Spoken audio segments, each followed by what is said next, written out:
তো সেই বয়স্ক নারীর অন্তর্বাস, অর্থাৎ তার যে ব্লাউজ, পেটিকোট, পেন্টি যা কিছু রয়েছে, এই জিনিসগুলো নিয়ে যখন লুটপাটকারীরা একজন বয়স্ক মহিলা যার বয়স প্রায় ৭৮ বছর বা ৮০ বছর, তার এই সামগ্রী নিয়ে যখন সেই উন্মত্ততায় সেগুলো প্রদর্শিত হয় এবং সেগুলো নিয়ে যখন মানুষ এক ধরনের আনন্দ এবং উচ্ছ্বাস প্রকাশ করে এবং অন্য মানুষ সেগুলো দেখতে বাধ্য হয়, এটা একটা ইতিহাসের ধারাপতন।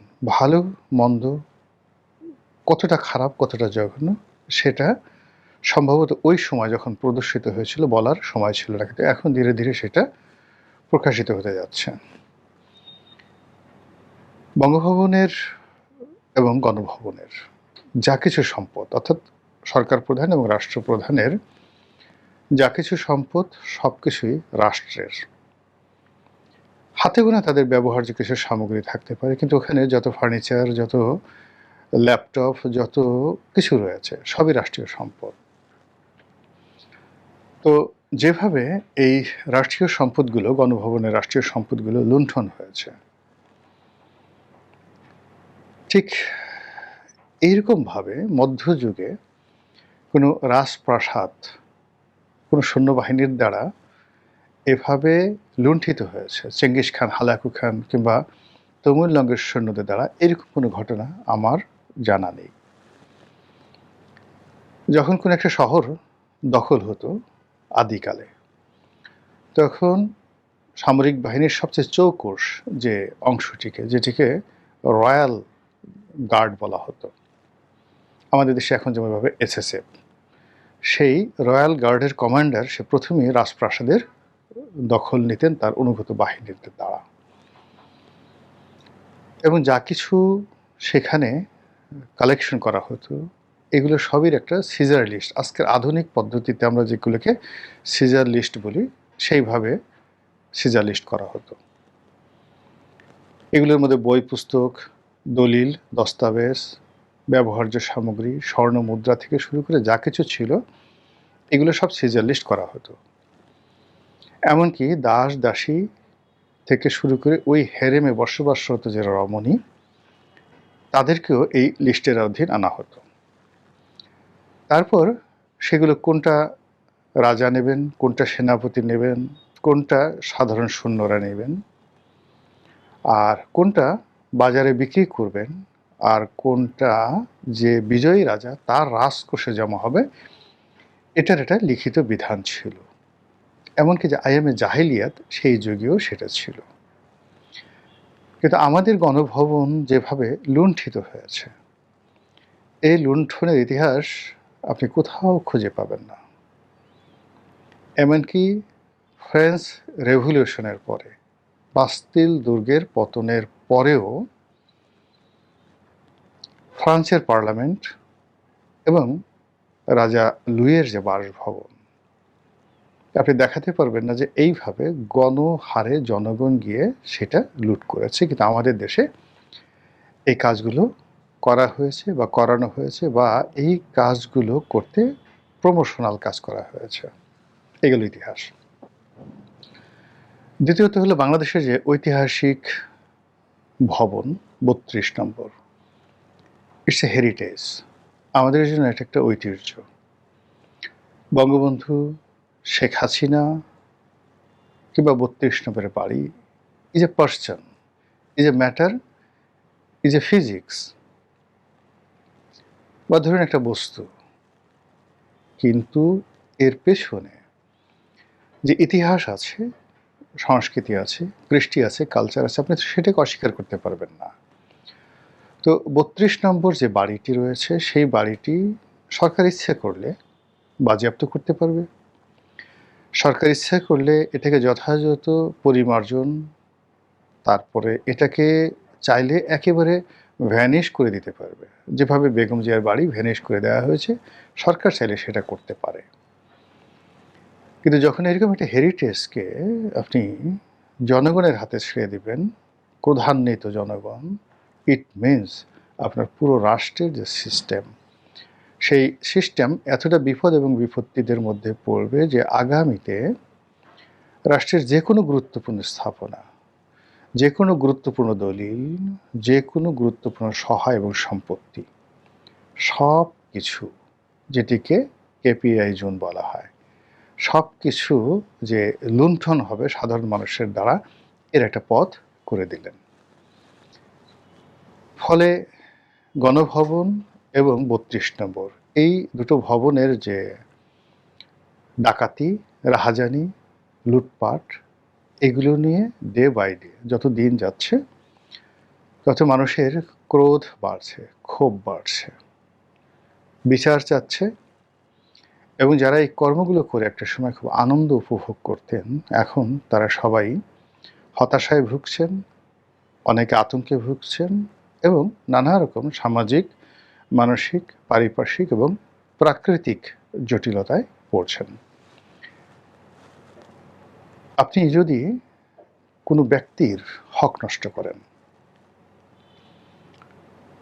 এই দুনিয়াতে আপনাকে তার কর্মফল ভোগ করতে হবে। আপনি যদি কোনো সম্মানিত ব্যক্তির সম্মানহানি করেন, খোদার কসম, আল্লাহর কসম, সম্মানিত ব্যক্তির সম্মান হানি করলে আরশে আজিম পর্যন্ত কেঁপে ওঠে। আপনার রিজিক বন্ধ হয়ে যায়। আপনার জন্য আল্লাহর যে সকল নেয়ামত অনিবার্য ছিল, আল্লাহ নিজে যেগুলো আপনার জন্য দিয়েছেন সেগুলো আল্লাহ উঠিয়ে নেন। এর কারণ হলো আল্লাহ স্বয়ং সম্মান দেন ব্যক্তিকে। কাজেই আল্লাহ যাকে সম্মান দিয়েছেন, মর্যাদা দিয়েছেন, পদ এবং পদবি দিয়েছেন, তার উপর নিষ্ঠুর আচরণ করতে গিয়ে আপনাকে ১০০ বার চিন্তা করতে হবে এবং সীমার মধ্যে থাকতে হবে। ৩ নম্বর হলো মর্যাদাবান। সম্মান এবং মর্যাদা আর একটা জিনিস। কিছু মানুষ সমাজে আছেন যারা পদ পদবীর বাইরে গিয়েও মানুষের সম্মান, ভালোবাসা, বিশ্বাস, আস্থার এবং প্রেরণার উৎস হিসেবে থাকেন। এই মর্যাদাবান মানুষগুলোকে বলা হয় প্রজ্ঞাবান, the wisdom, the house of wisdom, হিকমার আধার, এই মানুষগুলো। এখন এইরকম সম্মানিত মানুষগুলো সাধারণত ধরুন অতীতে আপনি কনফুসিয়াসের কথা চিন্তা করেন, অ্যারিস্টটল, সক্রেটিসের কথা চিন্তা করেন, হযরত আলী রাদিয়াল্লাহু তাআলা আনহুর কথা চিন্তা করেন, সাহাবী অনেকে আছেন, কিন্তু হিকমা সম্পন্ন যে সাহাবী হযরত আলী রাদিয়াল্লাহু তাআলা আনহু। তারপর হযরত সেই লোকমান আলাইহিস সালাম, পরবর্তী যুগে ইবনে সিনা, জাভির আল হায়ান থেকে শুরু করে অন্য যে সকল স্কলার যারা হিকমা পেয়েছেন, ইমাম বুখারী, ৪ মাযহাবের ৪ ইমাম, সবাই হিকমাত ওয়ালা ছিলেন। কোনো রাষ্ট্র, কোনো সমাজ, কোনো দেশকাল যখন এদের দিকে আঙ্গুল তুলে তাকায়, মুহূর্তের মধ্যে আল্লাহর সর্বোচ্চ, মানে ওই যে সম্মানিত ব্যক্তিকে অসম্মান করলে যা হয় তার চেয়ে বেশি, যাকে বলা হয় গজব, আল্লাহর পক্ষ থেকে নাজিল হয়ে যায়। তো গত সেই 18 মাসে ধরে এই বাংলাদেশে রাজনৈতিক ব্যক্তিত্ব, অরাজনৈতিক ব্যক্তিত্ব, শিক্ষাবিদ, ধর্মীয় ব্যক্তিত্ব, সমাজের ময় মুরব্বী, ধনী ব্যক্তি থেকে শুরু করে এই সমাজের মধ্যে যারা একটা বন্ধন তৈরি করে রেখেছিলেন, মব তৈরি করে সবগুলো তছনছ করে দেওয়া হয়েছে। ফলে কি হলো, একটা রেজিম চেঞ্জের পর যা আশা করা হয়েছিল, যে বরকত আশা করা হয়েছিল, যে ডেভেলপমেন্ট আশা করা হয়েছিল, সেগুলো সবই সকলের জন্য বুমেরাং হয়ে গেছে। মানে যারা এটা সুবিধাভোগী তারা, যারা সাধারণ জনগণ তারা, যারা দেখেছে তারা, যারা এর কাছাকাছি গেছে প্রায় সবাই এখানে মজলুম হয়ে পড়েছে। এই সমাজ তাদেরকে ধারণ করতে পারছে না। এবং আমাদের এই সমাজে এখন এতগুলো বিষয় কিলবিল করছে, এতগুলো সমস্যা, যে একটু তাকিয়ে দেখেন যে এই সমস্যাগুলো থেকে আপনি আমি কেউ কিন্তু বাঁচতে পারছি না। এই জন্য যখন অন্যায় হয় তখন সমস্বরে প্রতিবাদ করতে হয়, আর যখন ভালো কাজ হয় সমস্বরে সেই ভালো কাজের প্রশংসা করতে হয়। তো যেটা বলছিলাম যে ইদানিং আপনি দেখবেন যে যারা এই গণভবন চুরির সাথে জড়িত, ৩২ নম্বর ভাঙ্গার সাথে জড়িত, তাদের সেই রমরমা ভাব নেই। তারা আগের মতো বলতে পারছে না আমি এই কাজগুলো করেছি। তারপর এটা গর্বের বিষয় নয়, বরং যারা খুব চিহ্নিত হয়ে গেছে যে এই কাজগুলো তারা করেছে, তারা অনেকে গা ঢাকা দিয়েছেন, অনেকে নিজেদের দায় অন্যের উপর চাপাচ্ছেন, ইত্যাদি ইত্যাদি নানা রকম ঘটনা ঘটছে। এর বাইরে প্রকৃতির অভিশাপ শুরু হয়ে গেছে। অনেকের ব্যক্তিগত জীবন, তার শারীরিক মানসিক যে ভারসাম্যতা, অর্থনৈতিক জীবন তছনছ হয়ে গেছে। অনেকে জীবন মৃত্যুর সন্ধিক্ষণে আছেন, অনেকের জীবন নিয়ে টানাটানি শুরু হয়ে গেছে, অনেকের ঘর ভেঙে গেছে, অনেকে ক্ষমতাচ্যুত হয়েছেন, আর অনেকে ক্ষমতায় থাকার পরেও সারাক্ষণ মৃত্যু ভয়ে থর থর থর থর করে কাঁপছেন। এগুলো কেন হয়? আপনি দেখুন, জিয়াউর রহমান সাহেবকে যারা মেরেছেন, এই ঘটনার সাথে যারা জড়িত, এই সমাজে আপনি কাউকে পাবেন না। সেই জিয়াউর রহমানের খুনিদের কোনো ব্যক্তিকে, আত্মীয় স্বজনকে আপনি এই সমাজে পাবেন না। তারা গা ঢাকা দিয়ে আছে। আর যারা এই ঘটনার সাথে জড়িত ছিলেন, তারা মানে জিয়াউর রহমান সাহেব যেভাবে মরেছে তার চেয়ে অপমৃত্যু তাদেরকে তাড়া করেছে। একই অবস্থা বঙ্গবন্ধু। বঙ্গবন্ধুর হত্যাকাণ্ডের সঙ্গে যারা জড়িত ছিল, একটা সিঙ্গেল লোক জীবনে সুস্থভাবে বাঁচতেও পারেনি, সুস্থভাবে স্বাভাবিকভাবে মরতে পারেনি। 1971 সনে যারা মানবতা বিরোধী অপরাধ করেছে, একটা সিঙ্গেল লোক বাঁচতে পারেনি। ইভেন 24-এর গণ অভ্যুত্থানের সময় যারা স্নাইপার রাইফেল চালিয়েছে, যারা নির্বিচারে নিরপরাধ মানুষকে হত্যা করেছে, প্রত্যেকটা মানুষের জীবনে দুনিয়া এবং আখেরাতের, আসমানের বালা, জমিনের বালা এবং মুসিবত একসঙ্গে তাদেরকে ঘেরাও করে আছে। একটু জেলখানার দিকে তাকিয়ে দেখেন তো, যারা জেলে আছেন। এই বাংলায় আপনার কি কখনো কল্পনা করতে পারতেন যে এই মানুষগুলো জেলে যাবে? যাদের কোমরে হাতে পায়ে ডান্ডাবেড়ি পরানো হচ্ছে, যাদেরকে যাকে বলা হয়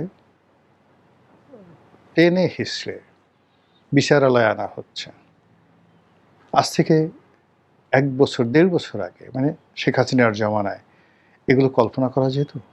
যে পরিমাণ মানুষ এখন কারাবন্দী আছেন, বিচারের আওতায় আছেন, তার চেয়ে অন্তত 100 গুণ মানুষ ক্ষমতাধরদের মধ্যে এবং ক্ষমতা যারা হারিয়েছেন তাদের মধ্যে, অর্থাৎ ডক্টর মোহাম্মদ ইউনূস এবং শেখ হাসিনা, তাদের মধ্যে।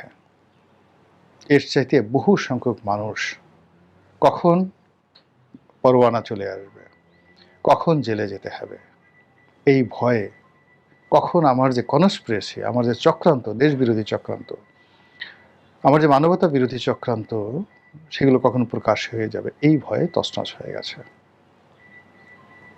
একইভাবে ধরুন, আগে যদি যাই, নবাব সিরাজউদ্দৌলাকে যারা হত্যা করেছে, যারা পলাশীর সেই চিহ্নিত বেঈমান, বাংলাকে যারা রবার্ট ক্লাইভের হাতে তুলে দিয়েছে, একজন সিঙ্গেল মানুষ সুস্থভাবে মরতে পারেননি। আত্মহত্যা করেছেন, অনেকের কুষ্ঠরোগী হয়েছে, অনেকে পরিবার, ঘর, সংসার সবকিছু ত্যাগ করে দেউলিয়া হয়ে পড়েছেন। পাগলের মতো, ফকিরের মতো রাস্তায় রাস্তায় ঘুরেছেন। মীর কাসিমের মতো, যিনি বাংলার নবাব ছিলেন, পাগলের মতো সব জায়গায় ঘুরেছেন, ভিক্ষুকের মতো দাঁড়ে দাঁড়িয়ে ঘুরেছেন। এই হলো অপকর্মের ফল। ফলে আমাদের রাষ্ট্রীয় সম্পত্তি যারা ধ্বংস করেছেন, আলটিমেটলি তারা সবাই এই যে রোষানল, প্রকৃতির রোষানল, মানুষের রোষানল, জমিনের রোষানল, আসমানের রোষানল, সব রোষানলের মধ্যে এই মুহূর্তে পড়েছেন। আল্লাহ অনাগত দিনে আমাদেরকে এই ধরনের বিপদ এবং বিপত্তি থেকে রক্ষা করুন, হেফাজত করুন এবং দয়া করুন। আসসালামু আলাইকুম রহমতুল্লাহি ওয়া বারাকাতুহু।